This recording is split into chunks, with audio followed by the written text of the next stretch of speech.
have explained numerous times on the weekly lives that we have, and especially with my quantitative chart. So the way that Bitcoin works in particular, where it's 4-year cycle, it works within, the normal sort of monetary system as well with that system.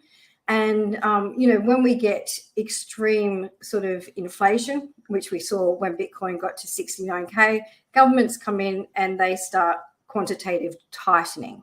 So which is what we have had. So that sort of, this began after we had our first drop, and then we got that tightening happening at about 53K. So that's pulled us right back. So, and, the thing with tightening as well, interest rates rise, food prices rise, everything goes up. So you're less able to afford anything. Petrol, everything, it's super expensive.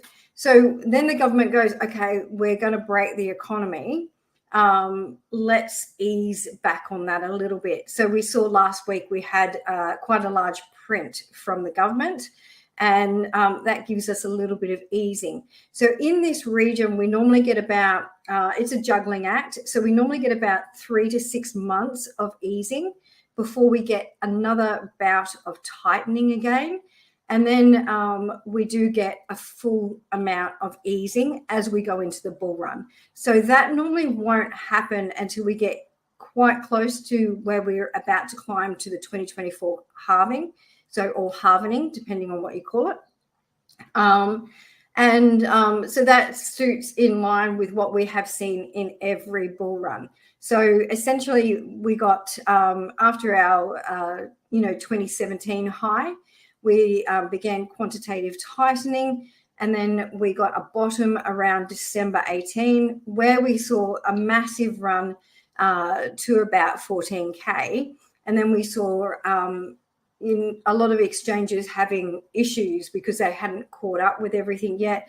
Government started the tightening again, and we had a liquidity and deleveraging crisis. So now that has been sorted out. USDT and USDC will often print money. So this helps with liquidity in the market, and it helps stop that deleveraging crisis that we had. Who knows if that might happen again, but I'm sure it'll be just something to do potentially with, the flywheel effect that we've seen from Luna and from FTX sort of, going through the market. But yeah, so that's essentially how this market works and what we want to see. So at the moment, I do think we're in this period of the market where we are getting this nice rise. So from here to this region, this took 6 months. So right now, this went through from December. We should see at least to mid sort of June on this rally. So it doesn't mean we're not going to get sideways action or pullbacks in between, but it's going to be quite a substantial rally before we do get that tightening really sort of, bearing down on us again.